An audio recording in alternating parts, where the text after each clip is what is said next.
Hey guys, in this video I will be walking you through our first ever season as Manchester United's boss. We have made two insane big name signings once again, but we did however sell an old veteran which we brought in from Real Madrid a couple seasons ago. You might know who it is now, but watch the video to find out. We have also gotten 4 Wonderkids in, and we did pretty good in our first ever season in the Premier League and in the Champions League, so go ahead and watch the rest of the video to find out how we did, who left and who we brought in. Let's start this video off by looking at the youth intake of our first ever season. Nothing too special, just a few guys that I wanted to show you. Hack, Sumter, 12 determination, looking pretty good as a defensive midfielder already, 15 passing and 14 technique. This guy could really improve to be a good defensive midfielder. I hope he's going to be improving a lot and we can use him later on.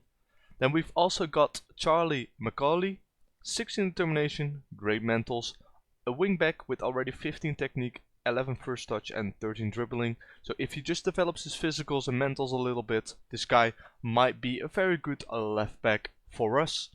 Then we've also got Shea Francis. Shea Francis isn't really looking very special, however this guy does have some decent potential. 12 determination is the main reason that I brought him in, because that determination can help us improve other youngsters' determination as well. And then Aiden Logan, 12 determination. This guy is already a mental beast. If this guy develops as a striker with already 15 finishing, 13 technique and 13 dribbling, he could become very good. Also driven personality, so expecting a lot of him.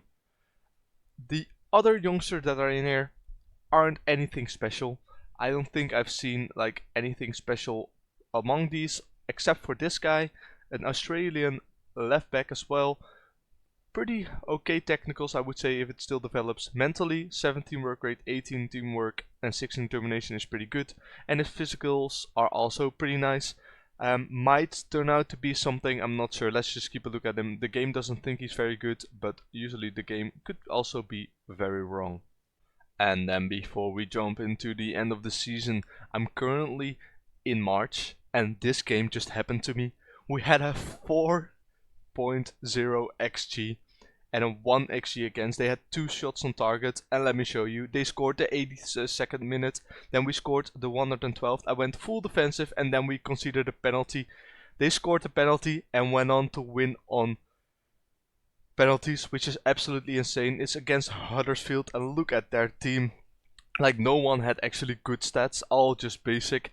And then for some reason Kvaratskhelia and all my team have 7s plus, but we still win the game. Like, this is the FM gods saying you shall not win the game. Anyway, very unfair, got knocked out of the FA Cup unfortunately, but I'm so tilted about this. But anyway, can't really do anything about it. Let's see at the end of the season how we did in the Premier League and also how we did in the Champions League. The 2023 and 24 season has come to an end, and of course, as you know, we are going to be looking through the end of season review for Manchester United in this first ever season in charge. So without any further ado, let's jump straight into the new arrivals. And as you can see, the new arrivals, we've spent a lot of money on them, but they are worth it, I would say.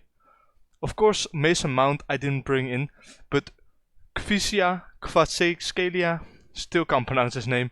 20 games, 12 goals, 6 assists, a 7.3 is just insane for a guy who just joined us. Christian Romero, 41 games, 85 million. I expected a bit more of him, but the 6.8 isn't that bad, I do think. Also considering that our defense isn't really good apart from him, so it might not be too bad. And of course the other signings that we've made are signings that the AI already made, or Erik ten Hag, Manchester United before we took over. But Højlund played pretty well, 35 games in total, 23 goals, so very happy with his stats as well. And also of course the guy we brought in, Gonzalo Inacho, 25 games, 1 assist, 6.9, not a bad buy as a backup center back for now, so very happy with that. Then let's go and jump into the season results. I completely forgot about the transfers out. Let me just show you what the transfers out were. If I sort on transfers out, the fee doesn't really work out. But Christian Eriksen, of course, 32 years old and left for 50 million. Wan-Bissaka left for 60 million. What else was a big sale? Elanga left before we could actually we actually started to save, as well as Dean Henderson. Pellistri we sold, and Varane of course for 80 million also to Saudi Arabia. I think that's all of it. So we did sell a lot of big name players, and I don't think if we kept those players we would have actually won a bit more per se. I think we did well with the squad that we had, and I don't think those players really added a lot of quality to our team. So now let's jump into the season results. Alright, and here's how we did in the Premier League. We finished 4th, which is not that bad actually. We did finish higher than Chelsea, which is really nice to see. 4th position, top scorer is Bruno Fernandes, probably because of all of his penalty goals as well. And we of course have an average home attendance of almost 75,000, which is very nice. We did start off very well in the competition, but then right here we slacked a lot. We drew against West Ham, lost against Crystal Palace, and then at the end of the season we did win a lot of games, but it wasn't really necessary anymore for the Champions League. Then we also lost barely to Man City and to Liverpool, while also beating Chelsea. So it was kind of mixed. I was hoping to come in 2nd maybe, but anyway, 4th isn't that bad. Then let's move on to the Champions League. Well, we actually did better than expected. We did beat Milan 5-1 in the first leg, and then it was very easy the second one. Then we beat Feyenoord 4-2, where we were actually 2-0 behind at some point, as you can see right here.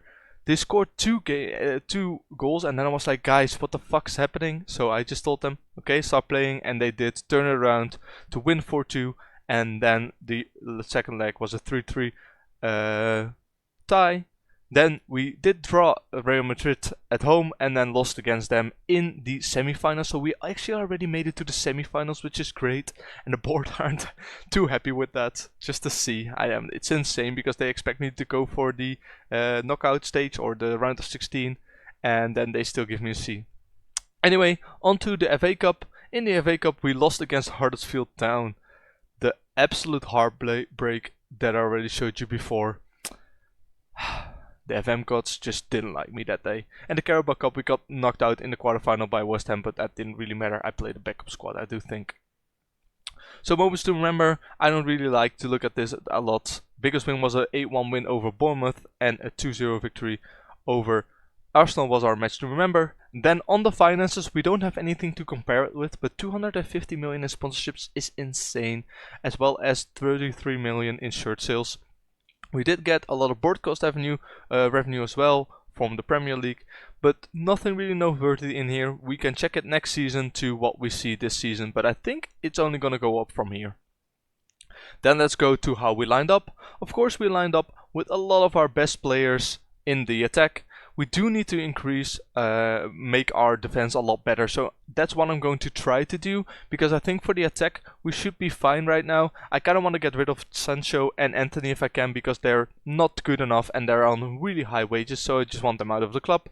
And then for the defense, Shaw is okay, Inacio is okay, Romero is okay. I just need like more depth and like an absolute star in that defense as well. Also in goal, because I don't like Anana. Anyway, the accolades, nothing really special. Bruno Fernandes, our fan player of the season, also broke a record for most assists, so looking very good there. Then history in the making, nothing really here. And that's how the season review ends. Then one last thing I wanted to show you is how our players did. And as you can see here, Marcus Rashford is actually, with 23 goals and 7 assists, one of our best players, as is Rasmus Højlund. So very happy to have those guys in. Then Bruno Fernandes, 19 goals, 22 assists. Insane contributions. Really like to have him around. I think he's still got 3 or 4 good years in him. So going to try to keep him around. Then, as we already talked about, Kvaratskhelia, 12 goals, 6 assists. Also very nice. Mason Greenwood is actually leaving on a free transfer. Not too worried about that. Going to try if I can actually renew his contract, but I'm not sure if I can. Then also youngster Garnacho going in with 9 goals, 9 assists, so very nice. And if we go to average highest rating, you see the attackers are doing well, the defenders aren't as well doing as well. I'll be simming forward to the end of the transfer window to show you what kind of transfers we made with the transfer budget that we've gotten of 63 million, which is not that much, and 240 in the wage budget. I'll be making signings based on my Excel sheet, and based on data. So if you want to know how I actually make all of these signings and how I decide which player I want to buy, go ahead and check out the link in the description below where I explain how you can also make signings based on data. And before I sim through, I would love to ask you if you could leave a like and subscribe down below. I know all of you lovely people really do support me, but it really helps me if you leave a like so my video can get picked up, and also subscribe down below if you want to see more. However, anyway, I'm not gonna bother you anymore with this. Let's jump straight into the end of the transfer window. Alright, the end of the transfer window is here. And first things first, let's look at the players that went out of our club. First things first, there was a youngster who wanted to leave. We got a bid of like 500k, I let him leave. And then Will Fish, a youngster that we had on loan at Nibarian in Scotland. Hertha wanted to buy him. He's okay, he's not good, he's never going to make the first team, but they wanted to get him, so I might as well just sell him for 13.5 million, could be 17.5. Sold him on. Then also Donny van de Beek, sold him on 16.5 million. We got for him after buying him for 40 million. It's okay that he left to Everton, it's all fine. But then a big sale as well. Casemiro, the 32-year-old Brazilian, went to Saudi Arabia for 50 million, and that could be a potential 64 million if he just plays a lot of games, and I think he will. So those are kind of the transfers that we made out. Then of course a lot of youngsters are also loaned out. Hassan Ouedraogo, which you saw we bought in last season for 50 million from Schalke. Loaned him out to Levante. Actually wanted to loan him out to an English team, but Levante is also fine. Then Pufandi also brought this guy in last season for 15 million. It's a very nice youngster, driven personality, is on loan at Norwich, so could gain that a homegrown trade if we just play him in the nation. And then also Diallo out on loan, Dardai, Isaac Hansen, Aronson, some other youngsters, and Mason Greenwood. Very weird about Greenwood. I wanted to renew his contract and I wanted to sell him on, but now he's leaving on a free transfer. His loan to Getafe just got automatically renewed, so I really couldn't do anything about that. It's a bit of a shame because he's a pretty good player. But anyway, I will see if I can recall him from the loan and then sell him on in January. If not, it's all good. Then for transfers in, we need to look at last season first. So as I already told you, Hassan Ouedraogo went to Manchester United, so he's coming to us. We already bought him last season, already paid for him, but he just arrived this season. Then also Sam Wooden, a very good Wonderkid. This guy's light-hearted, great potential. The reason that I spent big on him, but the reason I spent big on him is because he's already very good for a striker and for an inside forward of his age. So if he just improves and he improves that 4 or 5 points that I need for him to improve, then he's going to be insane and definitely a starter for us. So could be a little risky if he doesn't develop, but I'm doing everything for him to develop as that inside forward. So really hoping to see what he will turn out. Then someone you might already know, Rooney Bargi. A lot of people buy this guy, and I saw him running around. I was like, yeah, I need to get this guy. According to my scouts and to my Excel sheet, I really needed to get this guy in. He's already played 3 games for us, didn't have the best average rating, but he's a backup for now, so he can just play whenever our main team is out. And then also, of course, you already saw that last episode, Simon Pafundi, the Italian guy. We bought him in and then we loaned him out immediately. And then also 2 big name signings. We sold, of course, Casemiro, and I needed a replacement. So welcome to Manchester United, Giorgio Scalvini. Scalvini is an insane Wonderkid, 20 years old. This guy is already a starter.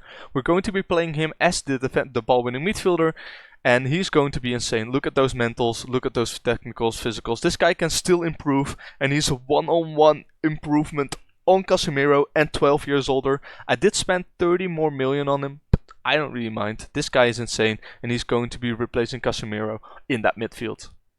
And then I had some money left over, and I thought of a position where I wanted to improve, and where I wanted to improve was that midfield position, that Segundo Volante position, because currently Mount is playing there and he's not very good. He's very versatile but just not very good. So we brought in the Wonderkid, which you may already know, João Neves from Benfica. 60 million we had to pay for him. Insane mentals, great technicals, great physicals. If this guy improves a lot more, then he's going to be insane for our team. And he is, let me tell you, already a starter, because in that Segundo Volante position, he is one of the best in the game already. Very well rounded, that makes him so good in that position. And if we then take a look at how the team is looking, Andre Nana still in goal. I wanted to buy a replacement for him, but he didn't really want to leave. So I'm gonna try to see if I can sell him on, because I really want a better goalkeeper. Then Malacia, Luke Shaw, Martinez and Romero still in the defense. João Neves and Scalvini are two newest signings in the midfield. Jadon Sancho still on the right, Rashford still on the left, Fernandes still our advanced midfielder, and as our striker still Kvaratskhelia, still can't pronounce his name by the way. Then we also have as a backup Maguire, Inacio, Barco and Diallo as our wingbacks, Mason Mount and McTominay as our backup Segundo Volante and ball-winning midfielder, Garnacho, Anthony and Rooney Bargy as our backup attacking players, and of course Højlund as our backup striker.